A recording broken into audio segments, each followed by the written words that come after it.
Shalom, Église de Jésus-Christ, chers bien-aimés dans le Seigneur, que la paix et la grâce du Roi des Rois abondent en chacun de nous. Merci de me recevoir encore chez vous à travers ce direct prophétique dans lequel je vais partager ce qui m'a été révélé de la part de notre Dieu, de notre Seigneur. Aux alentours de 14 heures, j'ai senti la présence de l'ange de révélation.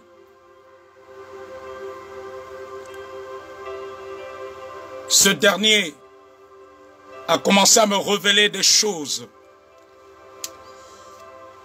concernant le vaccin contre la COVID-19, ces vaccins qui sont mis en place depuis l'Occident, et sur le bruit prophétique. Il m'a communiqué ces choses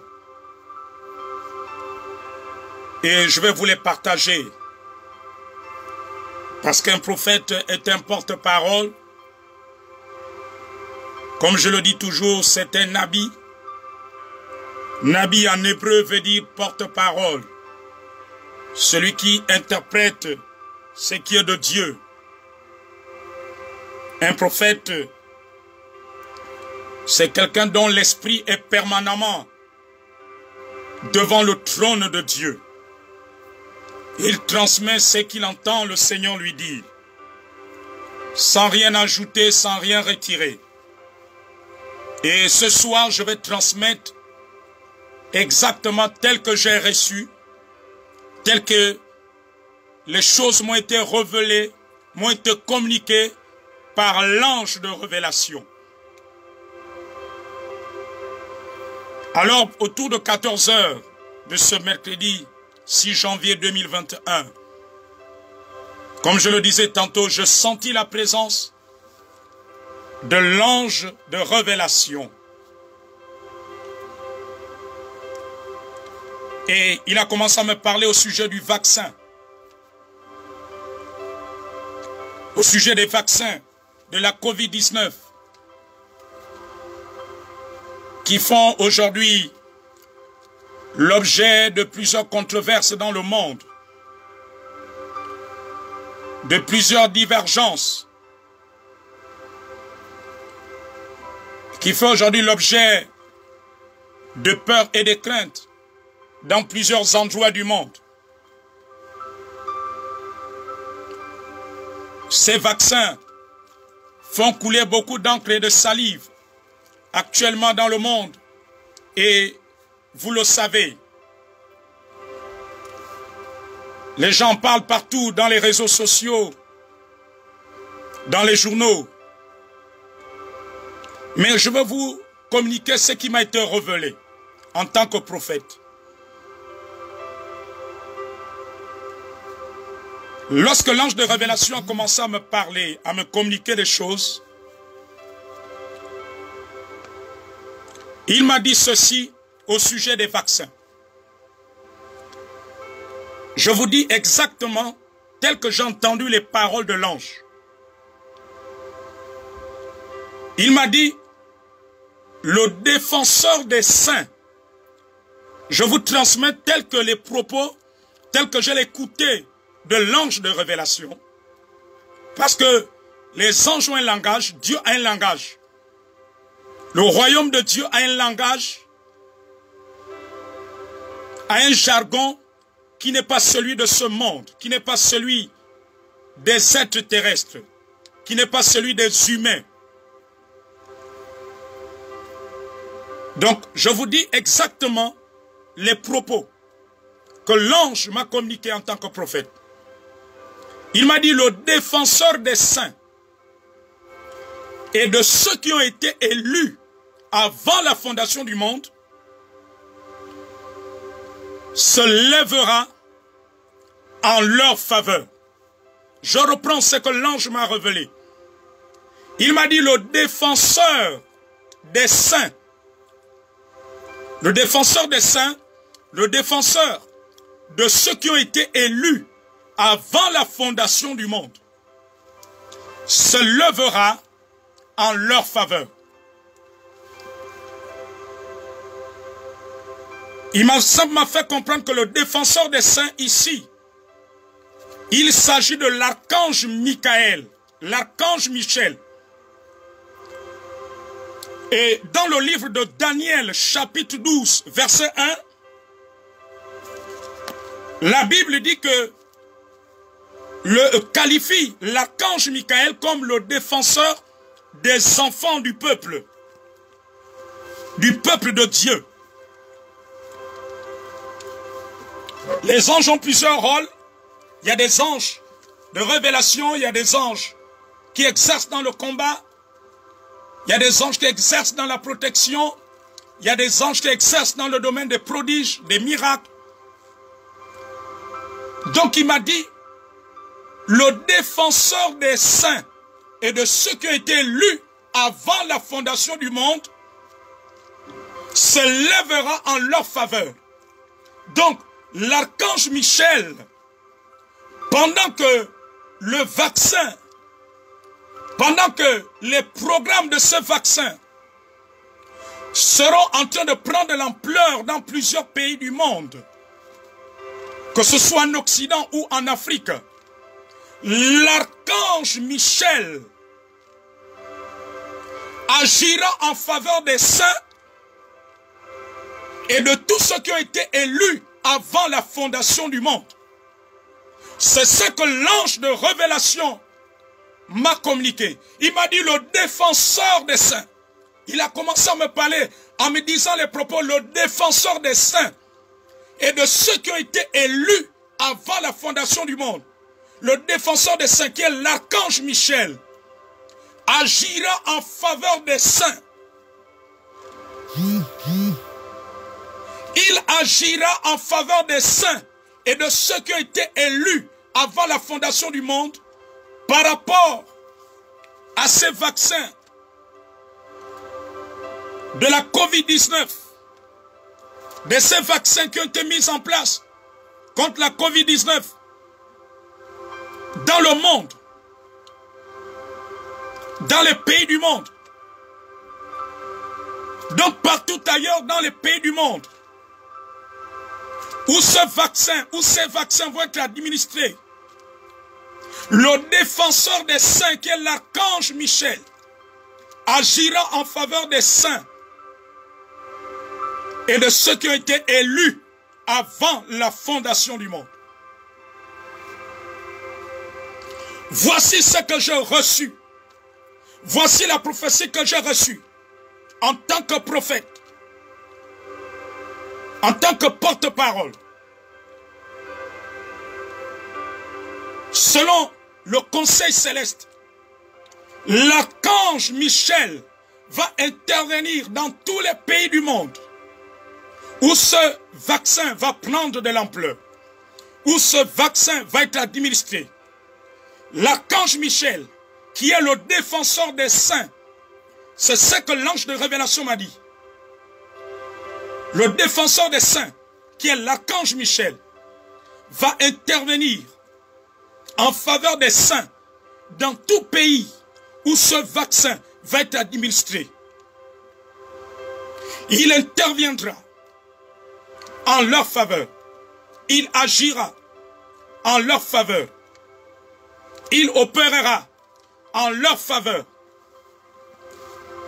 Lui, le défenseur des saints. Lui, le défenseur des saints et de ceux qui ont été élus avant la fondation du monde. Donc toi qui fais partie des saints, et toi qui as été élu avant la fondation du monde, l'archange Michel veillera sur vous et opérera en votre faveur. L'archange Michel, d'une façon invisible, va agir en votre faveur. C'est ce que j'ai reçu. C'est ce que l'ange de révélation m'a dit. Donc je vous dis exactement selon ce que j'ai reçu. Ce que j'ai entendu de l'ange aujourd'hui à 14 h. Il m'a dit, le défenseur des saints.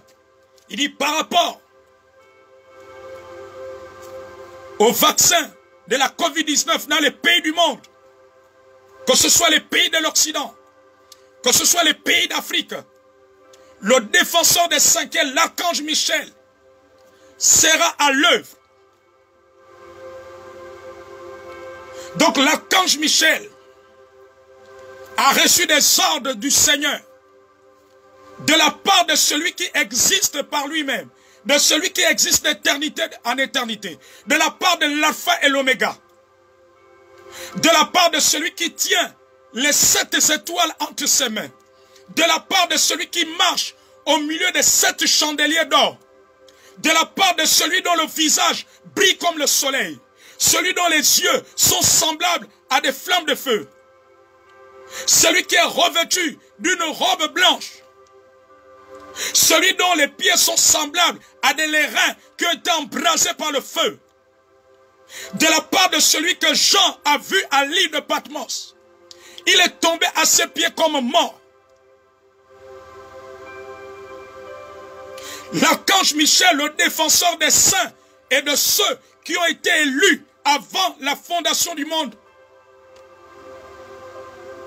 a reçu cet ordre. Il va être à l'œuvre d'une façon surnaturelle et invisible. Il s'appelle le défenseur des saints.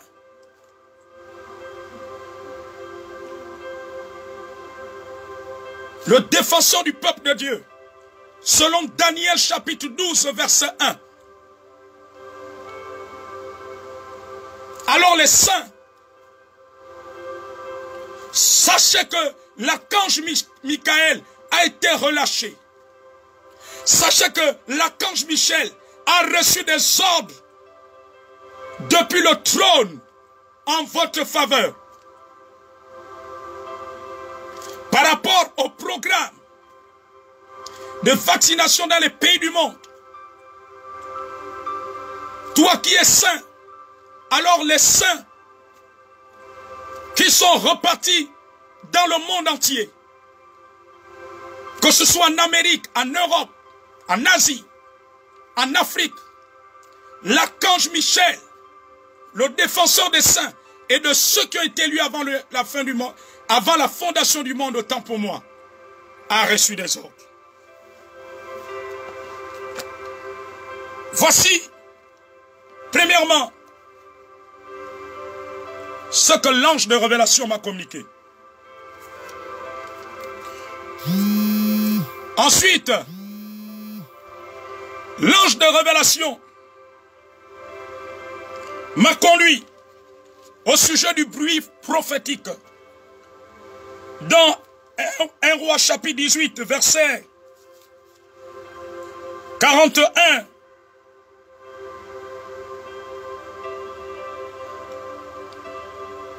À 45, la Bible déclare que Élie dit à Akab, monte, mange et bois, car il s'est fait un bruit qui annonce la pluie. Akab monta pour manger, pour boire. Mais Élie monta au sommet du Carmel et se penchant contre terre, il mit son visage entre ses genoux et dit à son serviteur, monte, regarde du côté de la mer. Le serviteur monta. Il regarda et dit, il n'y a rien. Élie dit 7 fois, retourne. À la 7e fois, il dit, voici un petit nuage qui se lève de la mer et qui est comme la paume de la main d'un homme. Élie dit, monte, et dit à Akab, attelle et descend, afin que la pluie ne t'arrête pas.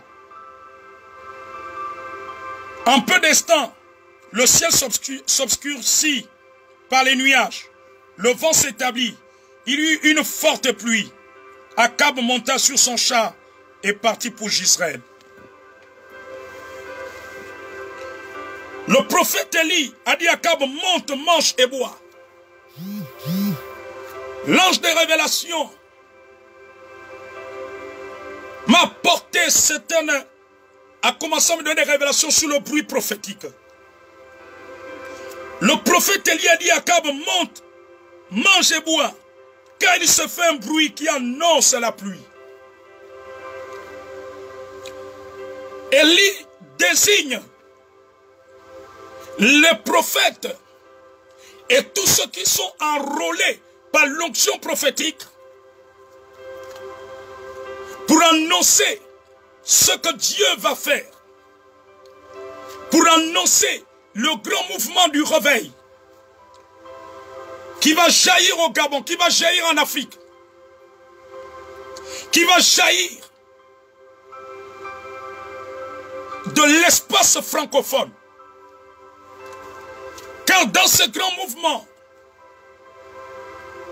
de ces derniers temps, le monde francophone va jouer un rôle, va être très acteur dans ce mouvement prophétique, dans ce réveil.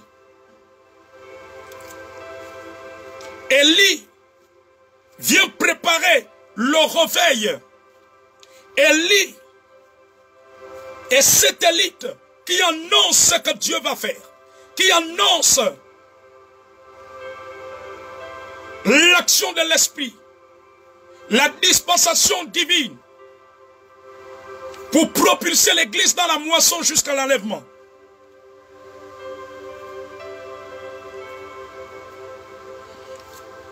Élie représente tout cela. Car avant que Dieu accomplisse certaines choses, il envoie toujours des prophètes pour annoncer ce qui va arriver. Avant que l'Église n'expérimente les fusions du Saint-Esprit, Dieu avait parlé par la bouche du prophète Joël, dans Joël chapitre 2 à partir du verset 28. Il a dit dans les derniers jours, je répandrai de mon esprit sur toute chair. Vos fils et vos filles prophétiseront. Vos jeunes gens auront des visions et vos vieillards des songes. Donc il avait annoncé à travers le prophète la dispensation qui devait amener la naissance de l'Église le jour de la Pentecôte. Dieu avait utilisé la bouche d'un prophète pour annoncer le mouvement de l'Esprit à la naissance de l'Église. Et avant la fin du règne de l'Église sur la terre, avant la fin du séjour de l'Église sur la terre, Dieu envoie à nouveau des prophètes. Dieu fait entendre la voix prophétique. C'est ce que le Seigneur me dit. La naissance de l'Église, la naissance de l'Église, l'effusion de l'Esprit a commencé sur le plan prophétique. Et la vie de l'Église, la marche de l'Église, la mission de l'Église s'achèvera par une révélation prophétique bien avant. La fin de la mission de l'Église est annoncée prophétiquement, a été annoncée par des prophètes.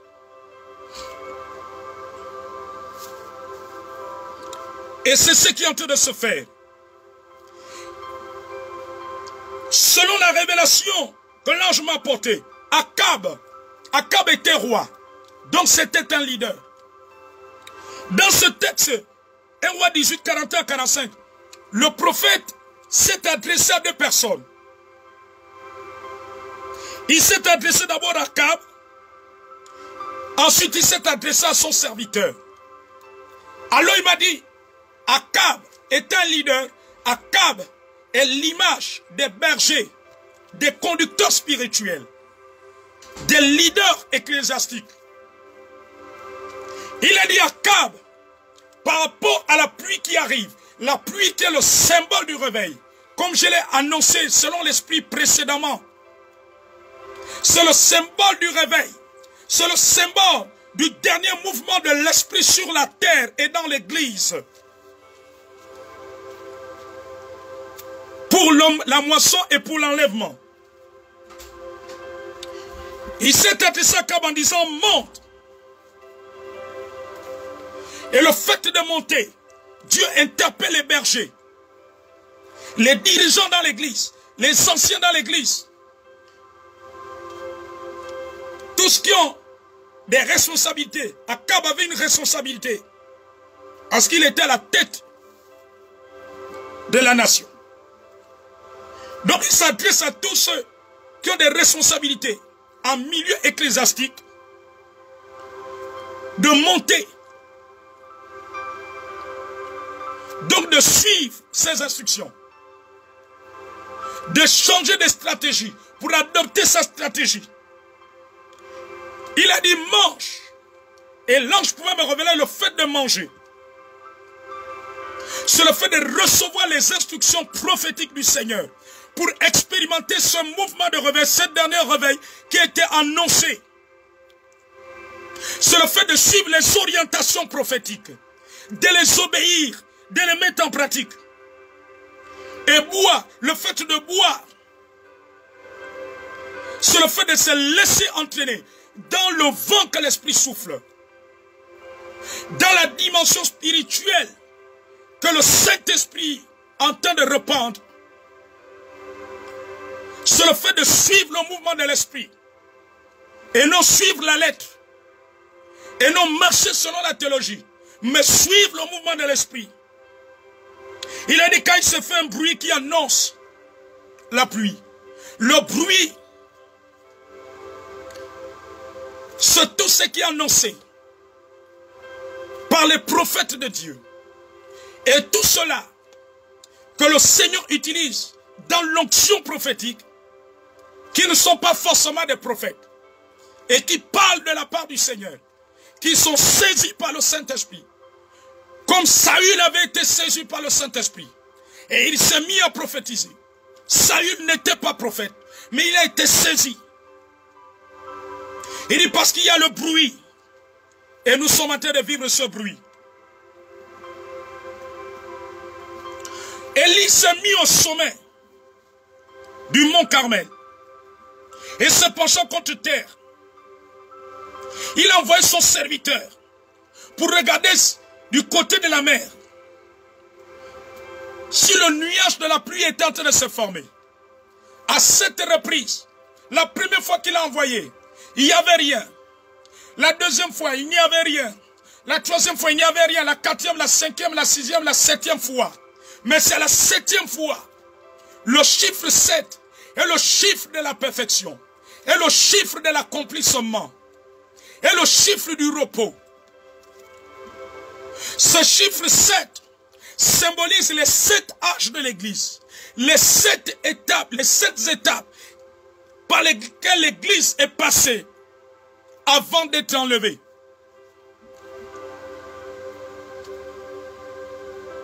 Il se penchait contre terre. C'est l'image de la connexion. Donc pour vivre ce réveil, l'Église doit être connectée. L'Église doit demeurer persévérante. C'est l'image de la persévérance. L'image de la connexion spirituelle avec Dieu. L'image de l'intimité. De la persévérance dans la foi. Élie avait foi que la pluie va tomber. Donc Élie n'a pas croisé les bras. Élie est resté dans une dimension de persévérance. Aujourd'hui, beaucoup de personnes se disent, mais on a prophétisé. Pourquoi on ne voit pas ce réveil au Gabon? Pourquoi on ne voit pas ce réveil en Afrique? Ce réveil que les prophètes ont annoncé. Beaucoup de personnes répondent comme le serviteur. Le serviteur ici est l'image des ouvriers de l'église. C'est l'image aussi de l'église. Il est revenu dire, il n'y a rien. Et beaucoup disent, ils ne voient rien. Depuis que les prophètes ont parlé, ont annoncé le réveil au Gabon, ont annoncé des changements au Gabon, ont annoncé le réveil qui va impacter l'Afrique, qui va impacter, on ne voit rien. On est en train de voir le contraire. Mais c'est ce qui s'est passé. Élie avait annoncé qu'il y a un bruit qui annonce la pluie. Mais sur le terrain, on ne voyait rien. Mais vous devez savoir, la prophétie précède toujours l'accomplissement, annonce toujours les choses, sans que naturellement, il y ait d'abord des signes. La prophétie précède toujours ce qui doit être fait. Et les prophètes de Dieu, dans les temps actuels, et tous ceux qui sont enrôlés par l'onction prophétique, ils sont des signes de présage. Un présage est un signe qui suppose prédire l'avenir. C'est un signe qui suppose prédire l'avenir. Donc, l'art prophétique, les prophètes de Dieu actuellement sont une prophétie. Ils sont un signe du réveil qui va se répandre. Que l'Église n'a pas expérimenté, que le monde n'a jamais connu. Ils sont un signe de prodiges et de manifestations surnaturelles qui vont se voir visiblement. Que le Seigneur va faire. Ils sont un signe. Et à la 7e fois, la pluie est tombée. La pluie est descendue. La pluie a été répandue.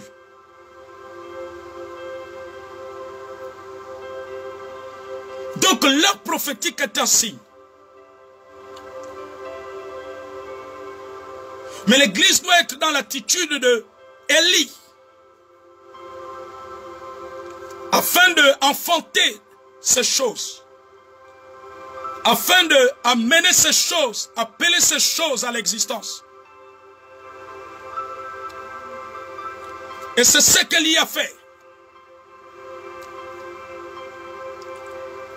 Beaucoup pensent que ce qui est annoncé prophétiquement va se passer comme si on utilisait un bâton magique. Mais Élie est resté sur le mont Carmel.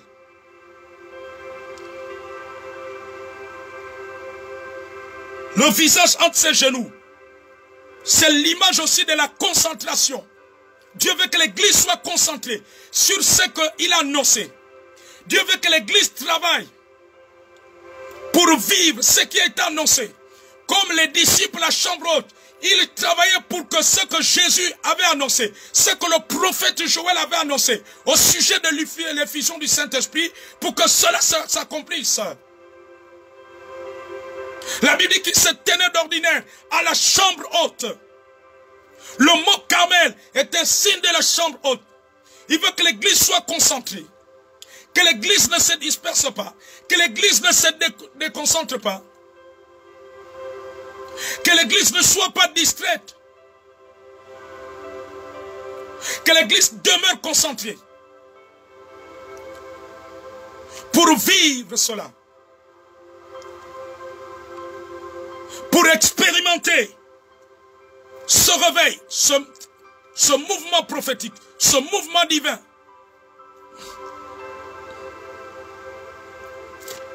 Ce qui se passe dans le monde, ce sont des signes indicateurs de ces temps, de la dernière heure, des derniers jours et de ce que Dieu va faire.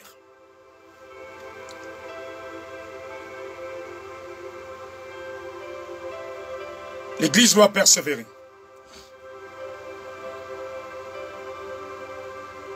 Parce qu'il y a une huile.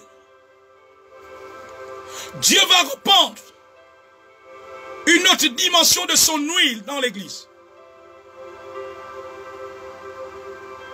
Une autre dimension de son huile.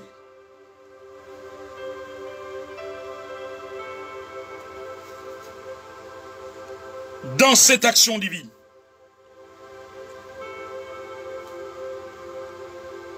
Nous sommes au bord de la descente de la pluie. Même la nature nous montre que quand il est sur le point de pleuvoir, le ciel devient sombre. Les nuages deviennent sombres.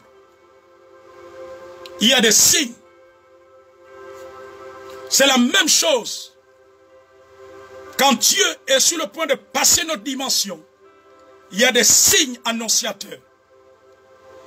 Et les prophètes et les prophéties sont des signes annonciateurs.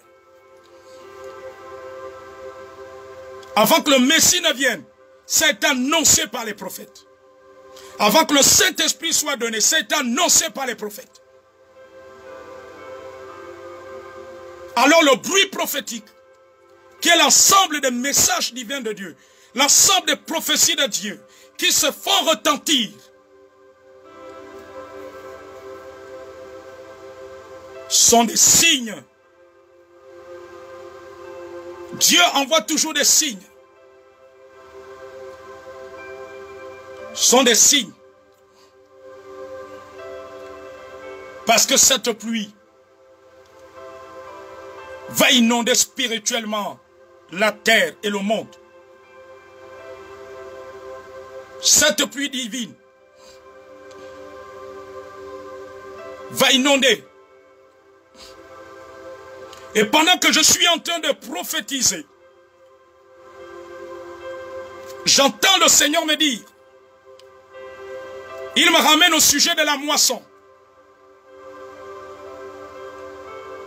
dont il a parlé ce matin, dans la prophétie de ce matin. La moisson dont la Bible nous parle dans Apocalypse 14, du verset 14 à 15. Ce réveil prépare une grande moisson pour Jésus-Christ. Le Seigneur me dit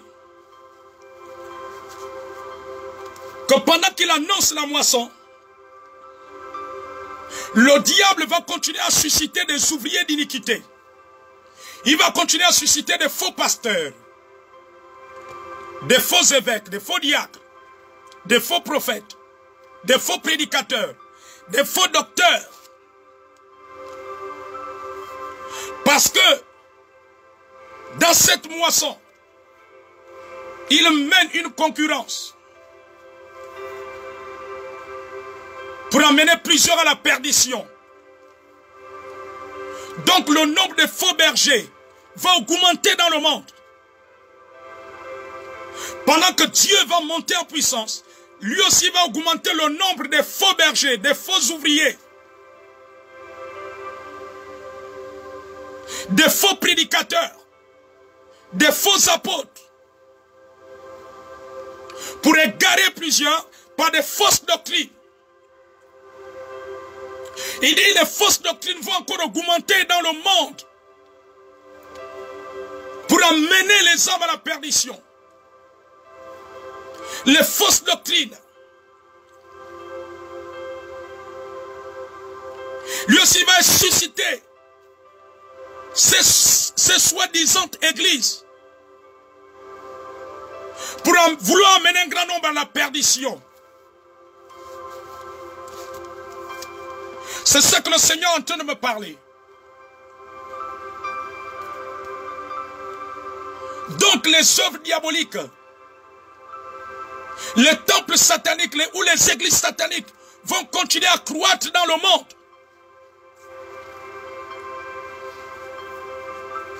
Et il y en a, pendant qu'il me parle, qui se réclameront de Dieu, mais ils mettront même la Bible de côté. Ils utiliseront d'autres ouvrages qui n'ont rien à voir avec les Saintes Écritures pour répandre des doctrines qui n'amènent pas les hommes à se tourner vers Christ, à se donner à Jésus, à se repentir de leurs péchés, à naître de nouveau.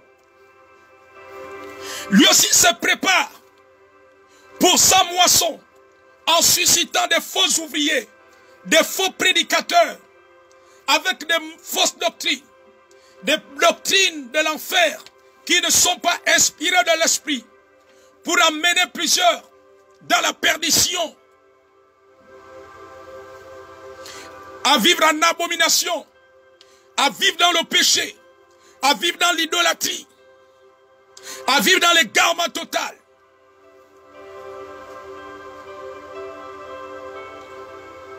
Mais Dieu veillera sur ses élus. L'archange Michael, avec ses anges, veilleront sur les élus de Dieu.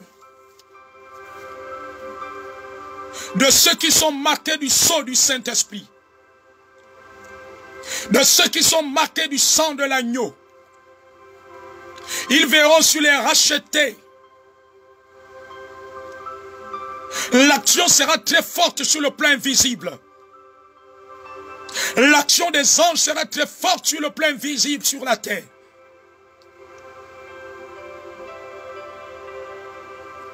Et le Seigneur me dit que dans cette bataille spirituelle, où je vois l'archange Michel et ses anges contre les démons pendant que la moisson va s'opérer,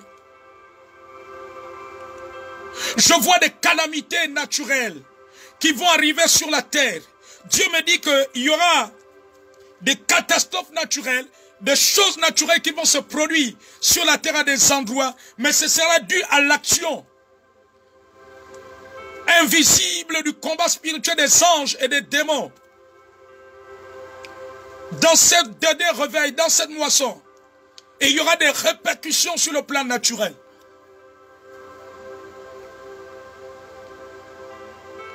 Plusieurs anges aux épées flamboyantes vont être déployés. C'est ce qu'il me révèle. Heureux ceux qui lavent leur robe dans le sang de l'agneau. Heureux ceux qui gardent les paroles de la prophétie du Seigneur Jésus. Heureux ceux qui s'arment de courage, de détermination. Heureux ceux qui veillent sur eux. Notre Dieu est fidèle et redoutable.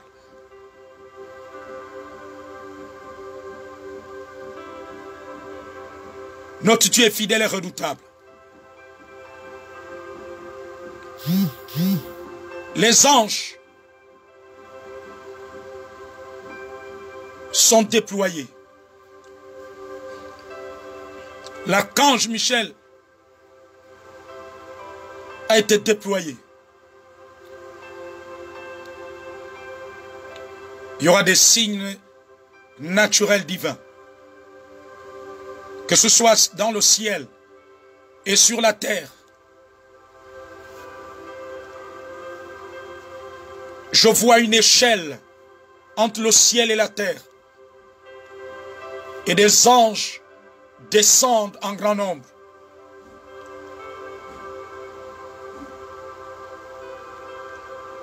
Il est fidèle, notre Dieu. L'alpha et l'oméga. Celui qui tient toutes choses. Celui qui tient les 7 sceaux.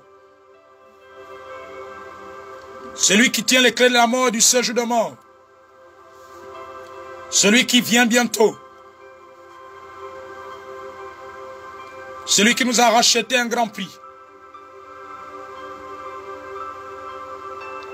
Il est fidèle. Que Dieu vous bénisse. À l'écoute de cette prophétie. Et qu'il vous affermisse dans ses voies. Qu'il vous garde fidèle à son alliance. Qu'il vous garde fidèle à lui. Au nom de Jésus-Christ. Amen.